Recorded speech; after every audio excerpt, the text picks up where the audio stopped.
ദൈവത്തിന്റെ ശ്രദ്ധയിൽ ദൈവത്തിന്റെ വചനത്തിന്റെ മുമ്പാകെ ഇതിലേക്ക് കൊണ്ടുവരുവാൻ ദൈവം നൽകിയ സമർപ്പണനായ ദൈവത്തിന് സ്തോത്രം ചെയ്യുന്നു.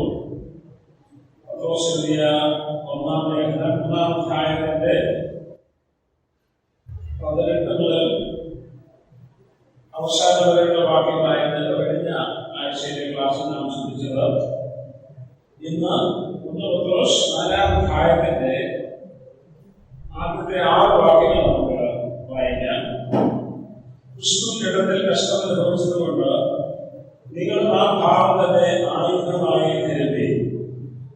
ജഡത്തിൽ കഷ്ടം അനുഭവിച്ചവൻ ജഡത്തിൽ ശേഷിച്ചിരിക്കാനും ഈ മനുഷ്യരുടെ മോഹങ്ങൾക്കല്ല ദൈവത്തിന്റെ ഇഷ്ടത്തിൽ അത്ര ജീവിക്കേണ്ടതിന് പാപം ഉൾപ്പെട്ടിരിക്കുന്നു. കാമാർത്ഥികളിലും മോഹങ്ങളിലും വീതിമുടിയിലും വെളുക്കൂത്തുകളിലും മദ്യപാനത്തിലും ധർമ്മവിരുദ്ധമായ വിഗ്രഹാരാധനയിൽ നടന്ന ജാതികളുടെ ഇഷ്ടം പ്രവർത്തിച്ചുകൊണ്ട് കാലം നോക്കിയത് മതി. ദുർനടപ്പിന്റെ അതേ കവിച്ചരി നിങ്ങൾ അവരോട് ചേർന്ന് നടക്കാതിരിക്കുന്നത് അപൂർവമെന്ന് വെച്ച് അവർ ദുഷിക്കുന്നു. ജീവികളെയും മരിച്ചവരെയും ന്യായം തീരുമാനിക്കുന്നവരെ അവർ കണക്ക് ബോധിപ്പിക്കേണ്ടി വരും. ഇതിനായിട്ടല്ലോ മരിച്ചവരോടും സുവിശേഷം അറിയിച്ചത്. അവർ ജഡസംബന്ധമായ മനുഷ്യരെ പോലെ വിധിക്കപ്പെടുകയും ആത്മാവസംബന്ധമായ ദൈവത്തിലെത്തോളം ജീവിക്കുകയും ചെയ്യേണ്ടത് തന്നെ. പത്രോസിന്റെ ലേഖനത്തിൽ പുതിയ ഒരു ചിന്തയിലേക്ക് നാം കടക്കുകയാണ്. 3-ാം അധ്യായത്തിന്റെ 8 മുതൽ 4-ന്റെ 19 വരെയുള്ള വാക്യങ്ങളിൽ വരുവാനുള്ള പീഡയോടുള്ള ബന്ധത്തിൽ വിശ്വാസികൾക്ക് നൽകുന്ന ആലോചനയാണ്. അതിന്റെ ആദ്യത്തെ ഭാഗം നാം ചിന്തിച്ചു കഴിഞ്ഞു, അനീതിയെ ജയിക്കുക. രണ്ടാമത്തെ ഭാഗമാണ് 4-ാം അധ്യായത്തിന്റെ 1 മുതൽ 19 വരെയുള്ള വാക്യങ്ങൾ, കഷ്ടം അനുഭവിക്കുക. വിശ്വാസികളുടെ മധ്യത്തിൽ കഷ്ടത ആരംഭിച്ചു. വലിയ തോതിൽ അതായിട്ടില്ല. വലിയ തരത്തിലുള്ള പ്രതികൂലങ്ങൾ വരാൻ പോകുന്നു. അത് ഏറ്റവും അടുത്ത് തന്നെ സംഭവിക്കും. അതിനോട് ബന്ധപ്പെട്ട് വിശ്വാസികളെ ഒരുക്കുന്ന, അതിനായിട്ട് ആഹ്വാനം ചെയ്യുന്ന ഒരു പ്രബോധനമാണ് 4-ാം അധ്യായത്തിൽ നമുക്ക് കാണാനായിട്ട് സാധിക്കുന്നത്. നമ്മൾ വായിച്ച ഭാഗത്ത് നിന്നും ചില വസ്തുതകളൊന്ന് ഓർമ്മിക്കുവാനായിട്ട് ഞാൻ ആഗ്രഹിക്കുകയാണ്. ക്രിസ്തു ജഡത്തിൽ കഷ്ടം അനുഭവിച്ചതുകൊണ്ട് നിങ്ങൾക്ക് ആ ഭാവം തന്നെ ആയുധമായി ധരിപ്പി. ഇവിടെ 3-ാം അധ്യായത്തിന്റെ 18-ാം വാക്യത്തിന്റെ തുടർച്ചയായിട്ടുള്ള ഒരു ബോധനമാണ് നമുക്ക് കാണാനായിട്ട് സാധിക്കുന്നത്. 18-ാം വാക്യത്തിൽ ക്രിസ്തു നമ്മെ ദൈവത്തോട് അടുപ്പിക്കേണ്ടതിന് നീതിമാനായി നീതി കെട്ടവർക്ക് വേണ്ടി പാപനിമിത്തം ഒരിക്കൽ കഷ്ടം അനുഭവിച്ചു. ജഡത്തിൽ മരണശിക്ഷയേൽക്കുകയും ആത്മാവിൽ ജീവിപ്പിക്കപ്പെടുകയും ചെയ്തു. ആ വസ്തുതയിലേക്ക് തന്റെ അനുവാദങ്ങളുടെ ശ്രദ്ധയെ ആകർഷിക്കുന്ന അല്ലെങ്കിൽ തിരിയുന്ന പോഷകനെ നമുക്കിവിടെ കാണാനായിട്ട് സാധിക്കും. ക്രിസ്തു ജഡത്തിൽ കഷ്ടം അനുഭവിച്ചതുകൊണ്ട് നിങ്ങളും ആ ഭാവം തന്നെ ആയുധമായി കരുതി. പീഡയോടുള്ള ബന്ധത്തിൽ പത്രോസ് വിശ്വാസികളെ ആഹ്വാനം ചെയ്യുന്നത് ആ കർത്താവിനെ ചൂണ്ടിക്കാണിച്ചുകൊണ്ട്, കർത്താവ് കഷ്ടം അനുഭവിച്ചതുകൊണ്ട്, തന്റെ ജഡത്തിൽ കഷ്ടം അനുഭവിച്ചതുകൊണ്ട് അതേ ഭാവം തന്നെ വിശ്വാസികളെ നിങ്ങൾ ആയുധമായി ധരിക്കുക എന്നുള്ള ആ പ്രബോധനമാണ് നമുക്ക് കാണാനായിട്ട് കഴിയുന്നത്. ക്രിസ്തു 14-ാം വാക്യത്തിൽ കണ്ടു, അവിടുന്ന് നീതിമാനായി നീതി കെട്ടവർക്ക് വേണ്ടി പാപനിമിത്തം ഒരിക്കൽ കഷ്ടം അനുഭവിച്ചു. യേശു ക്രിസ്തു കഷ്ടം അനുഭവിച്ചത് പാപനിമിത്തമാണ്. പാപത്തിന്റെ പരിഹാരത്തിന് വേണ്ടിയാണ്, എന്റെ പാപത്തിന് വേണ്ടിയല്ല. പരിശുദ്ധനായിരുന്നു. മാനവജാതിയുടെ പാപത്തിന്റെ പരിഹാരത്തിന് വേണ്ടി കർത്താവായ യേശു ക്രിസ്തു കഷ്ടം അനുഭവിക്കുവാനിടയായിരുന്നത്. ഇവിടെ പത്രോസ് ഓർമ്മിക്കുന്നത്, ക്രിസ്തു പാപത്തിന്റെ പരിഹാരത്തിന് വേണ്ടി കഷ്ടം അനുഭവിച്ചതുപോലെ വിശ്വാസികളും അതേ മനോഭാവത്തോടുകൂടെ കഷ്ടം അനുഭവിക്കുക.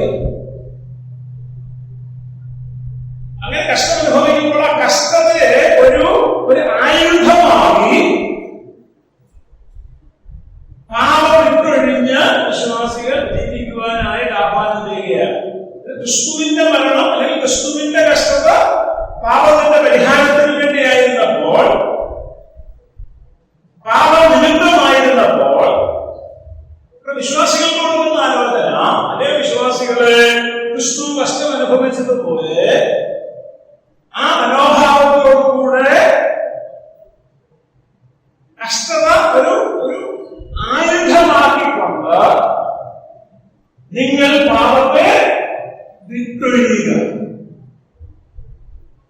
നിങ്ങൾ പാപത്തോട് ജയം നേടുക എന്നുള്ള ഒരു പ്രബോധനം നമുക്കിവിടെ കാണാനായിട്ട് സാധിക്കും.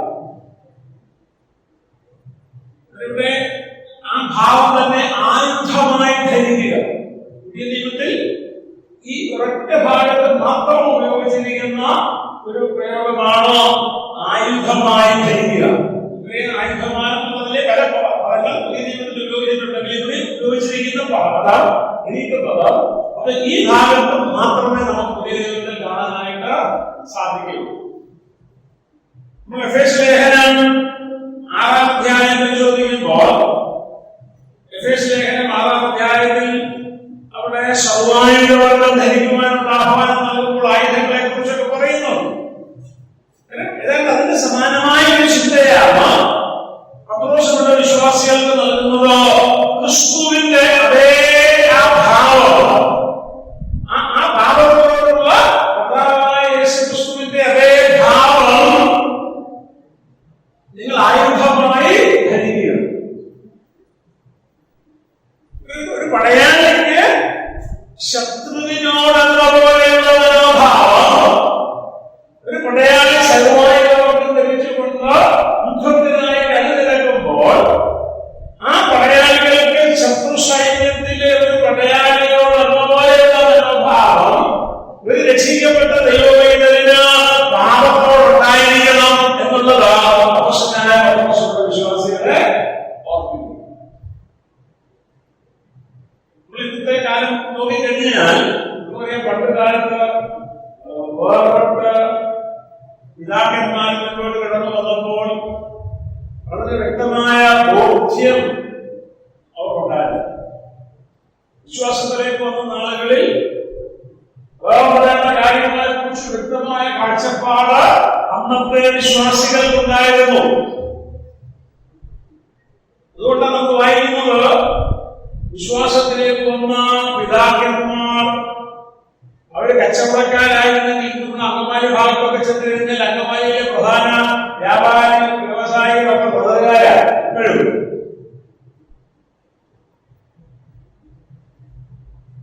അങ്ങനെയുള്ളവരെ വിശ്വാസത്തിലേക്ക് വന്നപ്പോൾ ഞാൻ വായിച്ചിട്ടുള്ളത്, കേട്ടിട്ടുള്ളത്, അവരുടെ കടകളിൽ ഉണ്ടായിരുന്ന സിഗരറ്റ്, ബീഡി, മുറുക്ക്, പാൻമസാല ഉൽപ്പന്നങ്ങൾ, അങ്ങനെയുള്ളതെല്ലാം അവര് നശിപ്പിച്ച് കളഞ്ഞുകൊണ്ടാണ്, വിട്ടിട്ടല്ല, അത് ഒന്നടങ്കം തീയിട്ടുകൊണ്ട് ഇനി അങ്ങനെയുള്ള കാര്യം ഞങ്ങൾ ബിസിനസ് ചെയ്യില്ല എന്നുള്ള ആ തീരുമാനത്തോടെ വേർപെട്ടു വന്നവര്. അതുപോലെ കൃഷി കാര്യങ്ങളിൽ ഏർപ്പെട്ടിരുന്ന പിതാക്കന്മാർ വിശ്വാസത്തിലേക്ക് വന്ന നാളുകളിൽ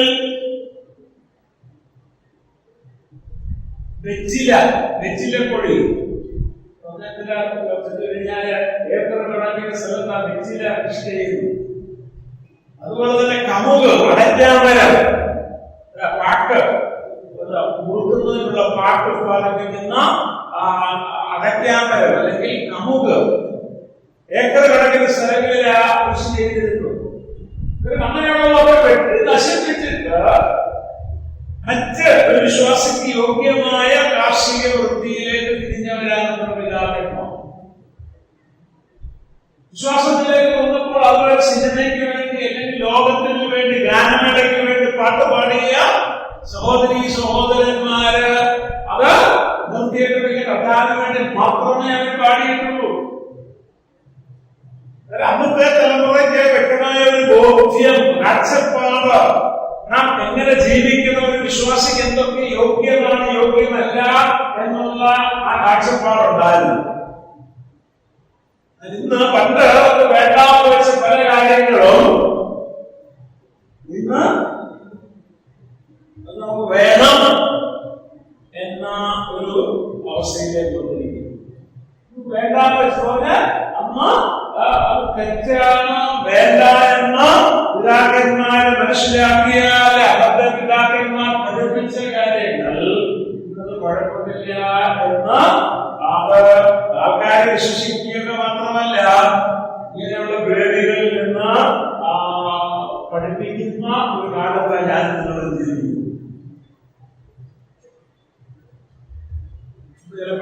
ഡിന്നർ കഴിക്കാനൊക്കെ ഹോട്ടലിൽ പോകാറ്, രാത്രി പോകാറുള്ള വലിയ സ്റ്റാർ ഹോട്ടലൊക്കെ ആണെങ്കിൽ നമ്മൾ അകത്തോട്ട് കയറി ചെന്നാൽ ഭയങ്കര ഇരുട്ടാണ്, അല്ലേ? വളരെ ഡാർക്ക് ലൈറ്റാണ്. ചിലപ്പോൾ നമുക്ക് സീറ്റ് കാണിക്കാൻ അതിന്റെ അറ്റൻഡേഴ്സ് അല്ലെങ്കിൽ ആ ഹോട്ടലിലെ മാനേജർമാർ നമ്മളെ ടോർച്ച് അടിച്ചോണ്ടാ നമുക്കുള്ള സീറ്റ് കാണിച്ചത്. അങ്ങനെ വളരെ തപ്പിത്തടഞ്ഞ് നമ്മൾ നമ്മുടെ സീറ്റിൽ പോയി ഇരുന്ന് പ്രത്യേക ഒരു മെനു കൊണ്ടുവരും. അവർ 10 മിനിറ്റ് ഇരുന്ന് കഴിയുമ്പോഴത്തേക്ക് ആ ഇരുട്ടിൽ ഇരുന്ന് കൊണ്ട് തപ്പിത്തടഞ്ഞ് പോയ നമുക്ക് ആ ഇരുട്ടിൽ ഇരുന്നു കൊണ്ട് തന്നെ ആ മെനു വായിക്കാനായിട്ട് സാധിക്കും. ഇതൊന്ന് ശ്രമിച്ചു നോക്കിയാൽ രാത്രി ഹോട്ടലിൽ ഭക്ഷണം കഴിക്കാൻ പോകുന്നവര് നോക്കിയാൽ വേറെ അഡീഷണൽ മൊബൈലിന്റെ പോലും ലൈറ്റിന്റെ സഹായമില്ലാതെ ഒരു 10 മിനിറ്റ് ഇരുന്നാൽ ആ ഇരുട്ടിലെ ആ അരണ്ട വെളിച്ചത്തിൽ നമുക്ക് ആ മെനു വായിക്കാനായിട്ട് കഴിയും. ഞാൻ പറഞ്ഞതിന്റെ ആശയം, നമ്മൾ ആ ഇരുട്ടിന്റെ അനുഭവത്തിൽ കുറച്ചു നേരം ഇരുന്ന് കഴിഞ്ഞാൽ ആ ഇരുട്ടിനോട് താരാത്മ്യം പ്രാപിക്കാൻ, അതിനോട് ഐഡന്റിഫൈ ചെയ്യാനായിട്ട് നമുക്കൊരു പ്രയാസമോ ഉണ്ടായിരിക്കുന്നത് വിശ്വാസികളുടെ അവസ്ഥ അതാണ്. ഇത് സാധാരണ നമ്മൾ പറഞ്ഞു കേൾക്കാറുള്ള ഒരു ഉദാഹരണം ഈ തവളയുടെ ഉദാഹരണം കേട്ടിട്ടുണ്ടല്ലേ? നമ്മളൊരു തവളയെ എടുത്ത് ഒരു ശരീരത്തിനകത്ത് തിളച്ച വെള്ളമുള്ള ശരീരത്തിലോട്ട് ഒരു തവളയെ കാണാനല്ല മുട്ടമാക്രിയൊക്കെ പറയുന്നത് കഴിഞ്ഞു പോകുന്നവർക്ക് കാര്യങ്ങൾ പിടിച്ച് നെട്ടി നോക്കിയാൽ ഒറ്റ ചാട്ടത്തിനത് രക്ഷപ്പെടും. ഇനി ഒരു തവളയെ പിടിച്ച അതേ പാത്രത്തിൽ ഇട്ടിട്ട് ആദ്യം 2 ഗ്ലാസ് പച്ചവെള്ളം ഒഴിച്ചു കൊടുക്കുക, അത് കഴിഞ്ഞ് ചെറിയ ചൂടോടെ വെള്ളം ഒഴിച്ചു കൊടുക്കുക. അങ്ങനെ ആ വെള്ളം അല്ലെങ്കിൽ ആ തവളയെ ഇട്ടിട്ട് ആ പാത്രം പതുക്കെ ഒന്ന് ചൂടാക്കി കൊടുത്താൽ ആ പാത്രം ചൂടാകുന്നതിനനുസരിച്ച് ആ ചൂടിനോട് ആ തവളയുടെ ശരീരം അഡ്ജസ്റ്റ് ചെയ്ത് വെള്ളം തിളയ്ക്കുമ്പോൾ അതിനെ ചാടിപ്പോകാൻ കഴിയാത്ത നിലയിൽ അതിന്റെ ജീവൻ നഷ്ടപ്പെട്ട അവസ്ഥയിൽ അവരെ നമ്മൾ അതിൽ നിന്ന് എടുത്തു കളയാനുള്ളതാണ്. ഇന്നത്തെ വിശ്വാസികളുടെ അവസ്ഥ ഏതാണ്ട് ഇതുപോലെ പണ്ടൊക്കെ നമ്മളൊരു കാര്യം കേട്ടുകഴിയുമ്പോൾ പാടില്ല. നമ്മുടെ സഭയിൽ തന്നെ വിശ്വാസികളും ആ മുക്കുമാരും സുവിശേഷകന്മാരും ഒക്കെ ചില കാര്യങ്ങളൊക്കെ കാണുമ്പോൾ പാടില്ല. പെട്ടെന്ന് ആ പറഞ്ഞ സ്ഥാനത്ത് പിന്നെ പതുക്കെ ഇങ്ങനെയുള്ള കാര്യങ്ങൾ ഒന്ന് പറയാനൊക്കെ ആ വാതുറക്കാൻ പറ്റാത്ത അവസ്ഥയിൽ വന്നു. അങ്ങനെ പോയി ഇപ്പം എന്തുമാകാം ഏതുമാകാം എന്നുള്ള അവസ്ഥയിലേക്ക് നമ്മുടെ വിശ്വാസ സമൂഹം, വിശ്വാസികളുടെ ജീവിതം വന്നെത്തിയിരിക്കുകയാണ്. അതുകൊണ്ട് പത്രോസിനെ ഓർമ്മിപ്പിക്കുന്നത് ക്രിസ്തു ജഡത്തിൽ കഷ്ടമനുഭവിച്ചതുകൊണ്ട് നിങ്ങളുടെ ഭാവം തന്നെ ആയുധമായി ധരിക്കുക. ക്രിസ്തു കഷ്ടമനുഭവിച്ചു. എന്തിനു വേണ്ടി കഷ്ടമനുഭവിച്ചു? ക്രിസ്തു ഒരിക്കൽ കഷ്ടമനുഭവിച്ചു. ഇന്ന് വിശ്വാസികൾ കഷ്ടമനുഭവിക്കുമ്പോൾ അതേ ഭാവത്തോടുകൂടെ, ക്രിസ്തുവിന്റെ മനോഭാവത്തോടുകൂടെ പത്രോസ് ഓർമ്മിക്കുക, നിങ്ങൾ പാപം വിട്ടൊഴിഞ്ഞ് ജീവിക്കുക, പാപത്തോട് എതിർത്ത് ജീവിക്കുക. അതിന് നിങ്ങൾ ആ കർത്താവിന്റെ ഭാവത്തെ ആയുധമായി ധരിക്കുക. അതൊരു പടയാളി തന്റെ ശത്രു സൈന്യത്തെ എങ്ങനെ കാണുന്നുവോ ആ നിലയിൽ എങ്ങനെ ഇടപെടുന്നുവോ ആ നിലയിൽ തന്നെ ഒരു വിശ്വാസി പാപത്തോട് ഇടപെടണം. പാപത്തോട് ആ മനോഭാവത്തോടുകൂടെ ഇടപെടണമെന്നുള്ള പ്രബോധനമാണ് വളരെ ശക്തമായി ഇവിടെ വിശ്വാസികൾക്ക് നൽകുന്നത്. അതോടൊപ്പം തന്നെ ഇവിടെ പത്രോസ് ഓർമ്മിക്കുന്നത് അതിന്റെ 2ാമത്തെ വാക്യം, ജഡത്തിൽ കഷ്ടമനുഭവിച്ചവൻ ജഡത്തിൽ ജീവിച്ചിരിക്കും കാലം ഇനി മനുഷ്യരുടെ മോഹങ്ങൾക്കല്ല ദൈവത്തിന്റെ ഇഷ്ടത്തിനത്ര ജീവിക്കേണ്ടതിന് പാപം വിട്ടൊഴിഞ്ഞിരിക്കുന്നു. കഷ്ടതയിൽ കൂടെ കടന്നു പോകുന്ന ഒരു വിശ്വാസി ആ കഷ്ടതയിൽ കൂടി കടന്നു പോകുമ്പോൾ അവരോടുള്ള പദ്ധതി പറഞ്ഞിരിക്കുന്നത് എന്താ? അവൻ മനുഷ്യരുടെ മോഹങ്ങൾക്കനുസരിച്ചല്ല ജീവിക്കേണ്ടത്, ദൈവത്തിന്റെ ഇഷ്ടത്തിനനുസരിച്ച് ജീവിക്കുവാൻ തന്നെ ഏൽപ്പിച്ചു കൊടുക്കേണ്ടവരാ. കഷ്ടതയിൽ കൂടെ കാര്യങ്ങൾ കടന്നു പോകുമ്പോൾ കഷ്ടതയുടെ ആത്യന്തിക ഫലമുള്ളതിൽ വിശ്വാസികളെ ഓർമ്മിക്കുന്നത് കഷ്ടത നമ്മുടെ ജീവിതത്തിൽ എന്തിലേക്ക് നമ്മെ പഠിപ്പിക്കണം? ദൈവത്തിന്റെ ഇഷ്ടപ്രകാരമുള്ള ഒരു ജീവിതം നയിക്കുന്നതിലേക്ക്, ദൈവത്തിന്റെ ഹിതപ്രകാരമുള്ള ജീവിതം നയിക്കുന്നതിലേക്ക് നമ്മെ കൊണ്ടെത്തിക്കണം എന്നുള്ളതാണ് ദൈവം നമ്മെ ഓർമ്മിക്കുന്നത്. 33-ാം സങ്കീർത്തനം വായിക്കുമ്പോൾ 33-ാം സങ്കീർത്തനം അതിന്റെ 11-ാം വാക്യത്തിൽ ഇങ്ങനെ വായിക്കുന്നുണ്ട്: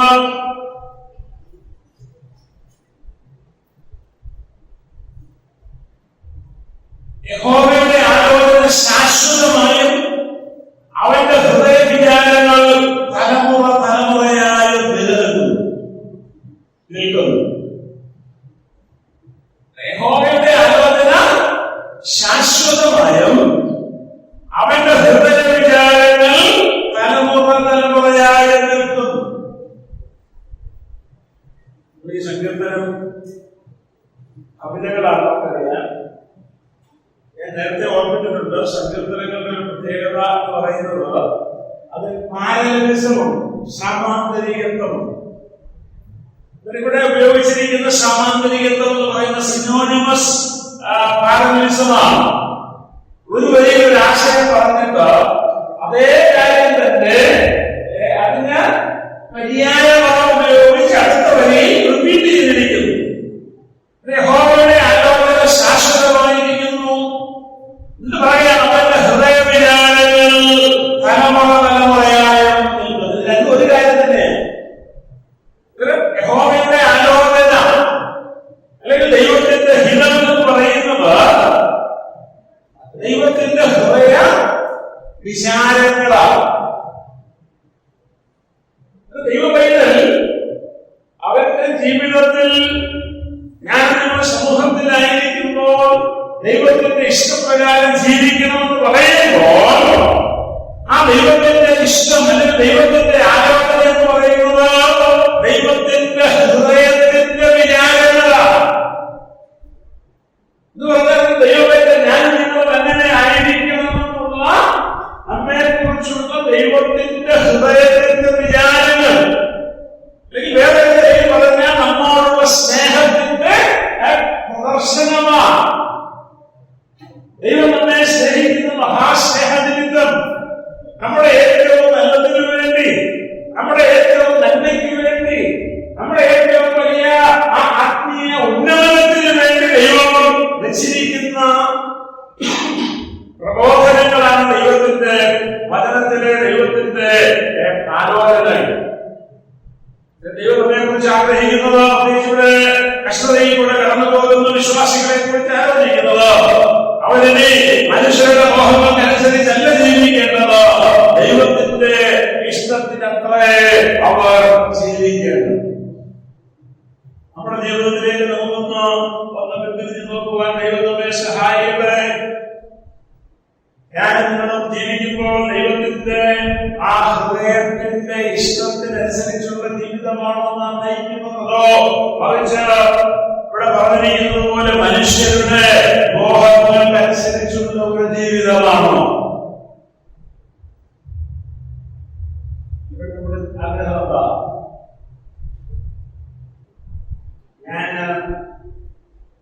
വെള്ള പ്രസിദ്ധാൻ എന്റെ കൂട്ടുകാരി കളർഫുൾ ഡ്രസ്സിനോട് പോയാൽ എന്റെ ക്ലാസ്മേറ്റ് ഇഷ്ടമാണ്, അല്ലെ എന്റെ കൂടെ ജോലി ചെയ്യുന്നവർക്ക് ഇഷ്ടമാണ്, അല്ലെ എന്റെ അയൽവാസിക്ക് ഇഷ്ടമാണ്. പലപ്പോഴും നമ്മൾ ഡ്രസ് ചെയ്യുന്നത് ആർക്ക് വേണ്ടിയാണ്? ഇവിടെ കൂടെ ജോലി ചെയ്യുന്നവർക്കും, കൂടെ ക്ലാസ്സിൽ പഠിക്കുന്നവർക്കും, കൂടെ പഠിപ്പിക്കുന്നവർക്കും കൂടെ സഞ്ചരിക്കുന്നവർക്കും അവരുടെയൊക്കെ താല്പര്യമനുസരിച്ചുള്ള ഒരു ജീവിത ശൈലിയിലേക്ക് പോകാനാണ് പലരും ആഗ്രഹിക്കുന്നത്. മനുഷ്യരുടെ മോഹങ്ങൾക്കനുസരിച്ചുള്ള ഒരു ജീവിതം.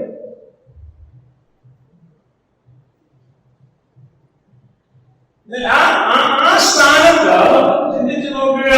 ഞാൻ രക്ഷിക്കപ്പെട്ട ദൈവവേദനായതുകൊണ്ട്, ഞാൻ സ്നാനപ്പെട്ട ദൈവവേദനായതുകൊണ്ട്, ഞാൻ പട്ടസഭയിലെ ദൈവങ്ങളോട് ചേർന്ന് ദൈവത്തെ ആരാധിക്കുന്ന ദൈവവേദനായതുകൊണ്ട് എന്റെ ദൈവത്തിന്റെ ഹൃദയപ്രകാരമുള്ള ഒരു ജീവിതം നയിക്കുവാൻ, ആ നിലയിലുള്ള ഒരു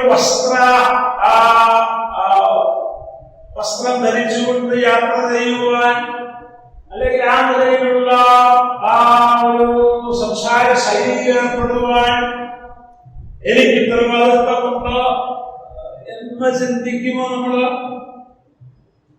പലപ്പോഴും ആത്മീയത്വത്തിന് പ്രാധാന്യം കൊടുക്കുന്നതിനേക്കാൾ ലോകത്തിലെ മനുഷ്യർക്ക് പ്രാധാന്യം കൊടുത്ത് മനുഷ്യരുടെ മോഹങ്ങൾക്കനുസരിച്ച് ജീവിക്കാനായിട്ട് ഏൽപ്പിച്ചു. എനിക്ക് വളരെ അടുത്തറിയാവുന്ന ഒരു ആന്റി, വലിയയാണ്,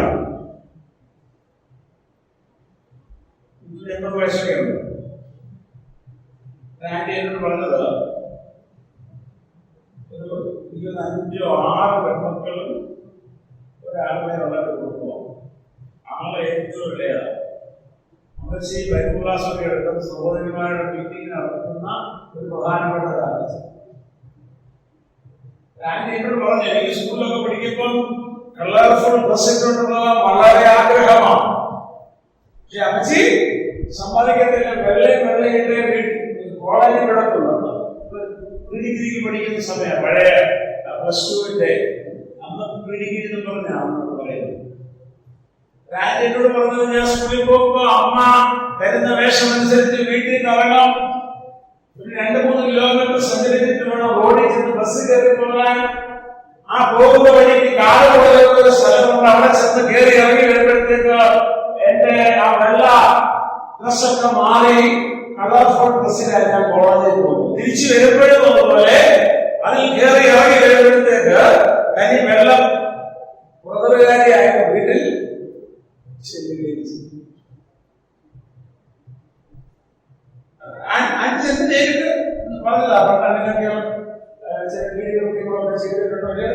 തെറ്റാണെന്ന് മനസ്സിലായി. അവരുടെ കുഞ്ഞുങ്ങളെ കൂടി എത്തിയ ഇതൊക്കെ സംഭവിക്കുന്നത് പറഞ്ഞിരിക്കുന്നത് പോലെ മനുഷ്യരുടെ മോഹങ്ങൾക്കനുസരിച്ച് ജീവിക്കുമ്പോഴാണ്. നമ്മുടെ ദൈവം നമ്മൾ പറയുന്നത് മനുഷ്യരുടെ മോഹങ്ങൾക്കല്ല, ദൈവത്തിന്റെ ഇഷ്ടത്തിനത്ര ജീവിക്കേണ്ടതിന് പാപം വിട്ടുകൊണ്ടിരിക്കുന്നു. അതിന്റെ 3-ാമത്തെ വാക്യം അവിടെ ഓർപ്പിക്കുന്ന പഴയ ജീവിത ശൈലിയിലേക്ക് മടങ്ങി പോകാതിരിക്കുക. അവിടെ പറയുന്നത് കാമാർത്ഥികളിലും മോഹങ്ങളിലും വീഞ്ഞുകുടിയിലും വെറിക്കൂത്തുകളിലും മദ്യപാനത്തിലും ധർമ്മവിരുദ്ധമായ വിഗ്രഹാരാധനയിലും നടന്ന് ജാതികളുടെ ഇഷ്ടം പ്രവർത്തിച്ചുകൊണ്ട് കാലം പോക്കിയത് മതി. വിശ്വാസികൾക്ക് കൊടുക്കുന്ന ശക്തമായ പ്രബോധനം. ഒന്ന്, ക്രിസ്തു പാപത്തിന്റെ പരിഹാരത്തിന് വേണ്ടി കഷ്ടം അനുഭവിച്ചതുപോലെ വിശ്വാസികൾ അതേ മനോഭാവത്തോടുകൂടെ കഷ്ടം അനുഭവിക്കുന്നത് ഒരു ആയുധമാക്കിക്കൊണ്ട് പാപമിട്ടിട്ട് ജീവിക്കുക. 2, ദൈവത്തിന്റെ ഇഷ്ടപ്രകാരം ജീവിക്കുക. 3, പഴയ ജീവിത ശൈലിയിലേക്ക് മടങ്ങി പോകാതിരിക്കുക. അതിന്റെ ആ ലിസ്റ്റ് നമ്മൾ വായിച്ചു. കാമാർത്ഥികൾ, മോഹങ്ങൾ, വീഞ്ഞുകുടി, വെറിക്കൂത്ത്, മദ്യപാനം, ധർമ്മവിരുദ്ധമായ വിഗ്രഹാരാധന. അതിനെ കുറിച്ച് വിശേഷിപ്പിച്ചിരിക്കുന്ന വിശേഷം എന്താ? ജാതികളുടെ ഇഷ്ടം പ്രവർത്തിച്ചുകൊണ്ട് കാലം നോക്കിയത്. രക്ഷിക്കപ്പെടാത്ത ജാതികൾ അവരെ ജീവിച്ചിരുന്ന അതേ ജീവിത ശൈലിയിൽ ഈ വിശ്വാസികളിൽ ചിലരും അന്ന് ജീവിച്ചിരുന്നവരാണ്. അതിനൊക്കെ രക്ഷിക്കപ്പെട്ട് മുൻപോട്ട് വന്നു എങ്കിലും ഈ പ്രബോധനത്തിൽ നമുക്ക് മനസ്സിലാക്കാൻ കഴിയുന്നത് വിശ്വാസികളായിട്ട് ഇന്നും ചില വിശ്വാസികളുടെ ജീവിതത്തിൽ ഈ പാപസ്വഭാവങ്ങളെ അവര് ആലോചിച്ചിരുന്നു എന്നുള്ളതാണ്.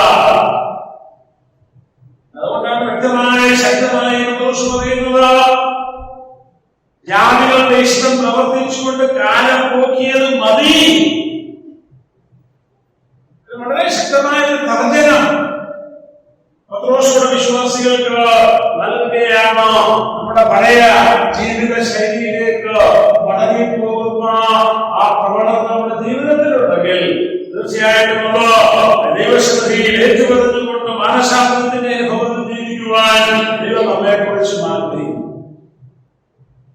നമുക്ക് ഓരോരുത്തർക്കും അറിയാം, നാം രക്ഷിക്കപ്പെടുന്നതിന് മുമ്പ് ജീവിച്ചിരുന്ന ജീവിത ശൈലി, രക്ഷിക്കപ്പെടുന്നതിന് മുമ്പ് നാം ആലോചിച്ചിരുന്ന പാപ സ്വഭാവങ്ങൾ, അത് ഓരോ വിശ്വാസിക്കും അവരവർക്കറിയാം. അവരവരുടെ ജീവിതത്തിൽ അവര് പ്രാധാന്യം നൽകി ചെയ്തുകൊണ്ടിരുന്ന തെറ്റുകൾ എന്തൊക്കെയാണ്?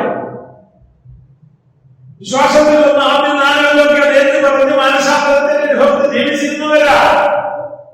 ദൈവത്തിന്റെ വചനമൊക്കെ പഠിച്ച് രക്ഷിക്കപ്പെട്ടവരുടെ രക്ഷ നഷ്ടപ്പെടുന്നില്ല, രക്ഷ ഭദ്രമാണ്.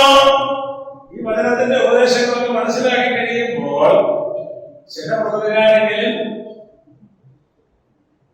കുഴപ്പമില്ല എന്ന നിലയിൽ പഴയ തെറ്റിലേക്ക് മടങ്ങി പോകുന്നതിനായി ദൈവം പാപത്തെ ശിക്ഷിക്കുന്നവനാണ്.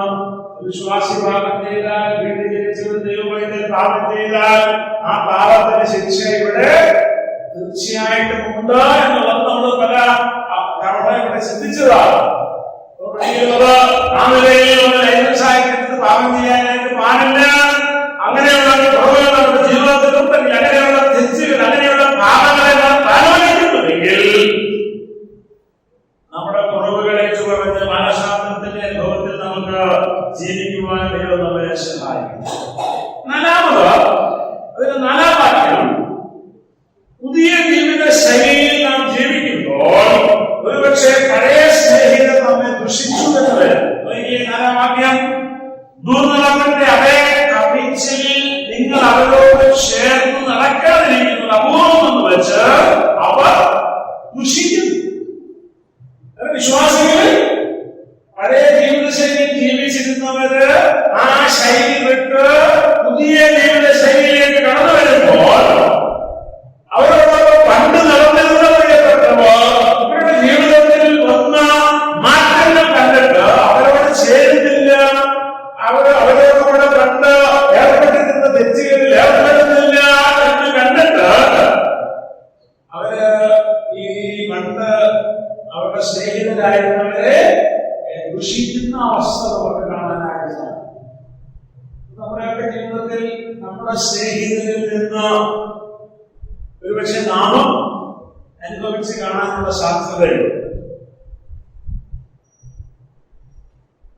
അങ്ങനെ ദുഷിക്കുമ്പോൾ അഞ്ചാം വാക്യത്തിൽ എന്താ പറയുന്നത്? ജീവികളെയും മരിച്ചവരെയും ന്യായം വിധിപ്പാൻ ഒരുങ്ങിയിരിക്കുന്നവന് അവർ കണക്ക് ബോധിപ്പിക്കുകയും. വിശ്വാസികൾക്കുള്ള ധൈര്യം എന്നുള്ളത് നാം ദൈവത്തെ പ്രസാദിപ്പിച്ചുകൊണ്ട് ദൈവഹിതപ്രകാരം ജീവിക്കുമ്പോൾ ആ പഴയ പാപസ്വഭാവങ്ങളൊക്കെ വിട്ടൊഴിഞ്ഞ് ദൈവത്തിന്റെ പ്രബോധനം അനുസരിച്ച് ജീവിക്കുമ്പോൾ ഒരുപക്ഷെ മറ്റുള്ളവർ നമ്മെ ദുഷിച്ചു എന്ന് വരാം. അങ്ങനെ ദുഷിക്കുന്നവർക്ക് പത്രോസ് പറയുന്നതാ, ആ ദുഷിക്കുന്നവർ ദൈവത്തിന്റെ സന്നിധിയിൽ നിശ്ചയമായിട്ടും ഒരു ദിവസം കണക്ക് കൊടുക്കേണ്ടി വരും. നമ്മെ കുറ്റപ്പെടുത്തുന്ന നമ്മുടെ വിശുദ്ധ ജീവിതം കൊണ്ട്, നമ്മുടെ സാക്ഷ്യ ജീവിതം കൊണ്ട്, നമ്മുടെ മാതൃകകളുടെ ജീവിതം കൊണ്ട്, നമ്മുടെ ദൈവത്തിന്റെ വചനത്തിന് യോഗ്യമായ ജീവിതം കൊണ്ട് നാം ദൈവസന്നിധിയിൽ ജീവിക്കുമ്പോൾ, സമൂഹത്തിൽ ജീവിക്കുമ്പോൾ അതിന്റെ പേരിൽ ആരെങ്കിലും നമ്മെ കുറ്റപ്പെടുത്തിയാൽ, നമ്മെ ന്യായം വിധിച്ചാൽ, നമ്മെ ദുഷിച്ചാൽ നമുക്ക് തരുന്ന ധൈര്യം എന്താ? ജീവികളെയും മരിച്ചവരെയും ന്യായം വിധിക്കാൻ ഒരുങ്ങിയിരിക്കുന്നവരെ അവർ കണക്ക് ബോധിപ്പിക്കേണ്ടി നമ്മുടെ കണക്കോടേണ്ടി വരും. അതോടൊപ്പം തന്നെ നമ്മെ ദുഷിക്കുന്നവരും, രക്ഷിക്കപ്പെട്ടവരാണെങ്കിൽ ക്രിസ്തുവിന്റെ ന്യായാസനത്തിന്റെ മുമ്പാകെ, രക്ഷിക്കപ്പെടാത്തവരാണെങ്കിൽ സിംഹാസനത്തിന്റെ മുമ്പാകെ ആ കണക്ക് ബോധിപ്പിക്കേണ്ടതായിട്ട് വരും. 6-ാം വാക്യം വായിച്ചാൽ അവസാനിപ്പിക്കാം. ഇതിനായിട്ടല്ലോ മരിച്ചവരോട് സുവിശേഷം അറിയിച്ചത്, അവർ ജഡസംബന്ധമായി മനുഷ്യരെ പോലെ വിധിക്കപ്പെടുകയും ആത്മാവ് സംബന്ധമായി ദൈവത്തിനൊത്തവണ്ണം ജീവിക്കുകയും ചെയ്യേണ്ടതിന് തന്നെ. ഇതും 6-ാം വാക്യവും വളരെ വ്യാഖ്യാനപരമായ തർക്കമുള്ള ഒരു വാക്യമാണ്. ഇതിനായല്ലോ മരിച്ചവരോട് സുവിശേഷം അറിയിച്ചു. പ്രധാനമായും 3 വ്യാഖ്യാനങ്ങൾ നമുക്ക് ഇതിന് കാണാനായിട്ട് കഴിയും. മരിച്ചവരോട് സുവിശേഷം അറിയിച്ചു എന്ന് പറയുമ്പോൾ അത് 1-ാമത്തെ വ്യാഖ്യാനം ആത്മീയമായി മരിച്ചവരോട് സുവിശേഷം അറിയിച്ചു. 1-ാമത്തെ വ്യാഖ്യാനം. ആ വ്യാഖ്യാനം അതിന്റെ പ്രകാരം നമുക്ക് തെറ്റെന്ന് പറയാനില്ല. അത് ശരിയായിട്ടുള്ളൊരു വ്യാഖ്യാനം. കാരണം ഞാൻ നിങ്ങൾ ആത്മീയമായി മരിച്ചവരായി ഈ ലോകത്തിൽ സുവിശേഷം കേട്ട് രക്ഷിക്കപ്പെട്ട എല്ലാവരും അവർ ആത്മീയമായി മരിച്ചവരായി. അങ്ങനെ ആത്മീയമായി മരിച്ച വ്യക്തി സുവിശേഷം കേട്ട് രക്ഷിക്കപ്പെടും. ആ നിലയിൽ ഈ ഭാഗം വ്യാഖ്യാനിക്കുന്ന പ്രിയപ്പെട്ടവർ. 2-ാമത്തെ വ്യാഖ്യാനം എന്നുള്ളത് സുവിശേഷം കേട്ട് രക്ഷിക്കപ്പെട്ട് ദൈവമക്കളായി തീർന്ന ഇപ്പോൾ മരിച്ചവരായിരിക്കുന്നവരോട് അന്ന് സുവിശേഷം പറഞ്ഞു.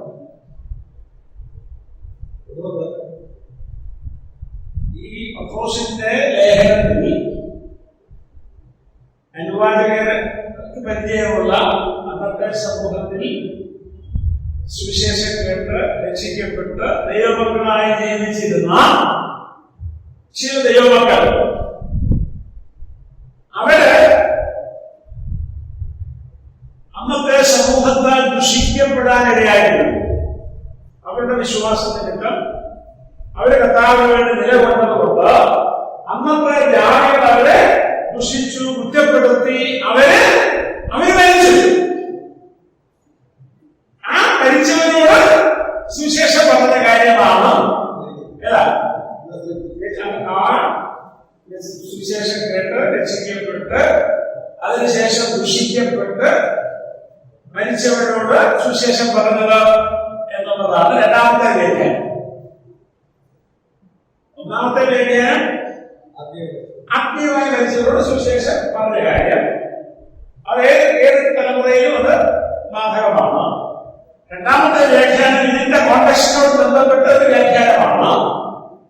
അത് ഈ പത്രോസ് ലേഖനം എഴുതുന്ന കാലയളവിലെ വിശ്വാസികൾ എന്ന് പറഞ്ഞാൽ ഇവിടെ ചിതറപ്പെട്ട് കിടക്കുന്ന വിശ്വാസികളുടെ കൂട്ടത്തിലെ ചില വിശ്വാസികൾ അവർ വിശ്വാസത്തിൽ വന്നതുകൊണ്ട് രക്ഷിക്കപ്പെട്ടതുകൊണ്ട് ജാതികൾ അവരെ ദുഷിച്ച് ആ പ്രയാസത്തിൽ മരിച്ച് മാറ്റപ്പെട്ടവർ. അവരോട് ഇതിനായിട്ടല്ലോ സുവിശേഷം പറഞ്ഞത് എന്നുള്ള ഒരു വ്യാഖ്യാനമാണ് 2-ാമത്തെ വ്യാഖ്യാനം. 3-ാമത്തെ വ്യാഖ്യാനം സുവിശേഷം കേട്ടിട്ടും വിശ്വസിക്കാത്തവരോട്, നമ്മുടെ കഴിഞ്ഞ ക്ലാസ്സിൽ നമ്മൾ ചിന്തിച്ചതാണ്. 1 പത്രോസ് 3-ാം അധ്യായത്തിന്റെ 19-ാം വാക്യത്തിൽ ആത്മാവിൽ അവർ ചെന്ന് പണ്ട് നോഹയുടെ കാലത്ത് പെട്ടകം ഒരുക്കുന്ന സമയം ദൈവം ദീർഘക്ഷമയോടെ കാത്തിരിക്കുമ്പോൾ അനുസരിക്കാത്തവരായി തടവിലുള്ള ആത്മാക്കളോട് പ്രസംഗിച്ചു. 3-ാമത്തെ വ്യാഖ്യാനം സുവിശേഷം കേട്ടിട്ടും രക്ഷിക്കപ്പെടാതെ മരിച്ചവർ. ആ മരിച്ചവർക്ക് ഇനിയും സുവിശേഷം കേൾക്കാൻ സാവകാശമുണ്ട് എന്നുള്ള ഒരു വ്യാഖ്യാനം.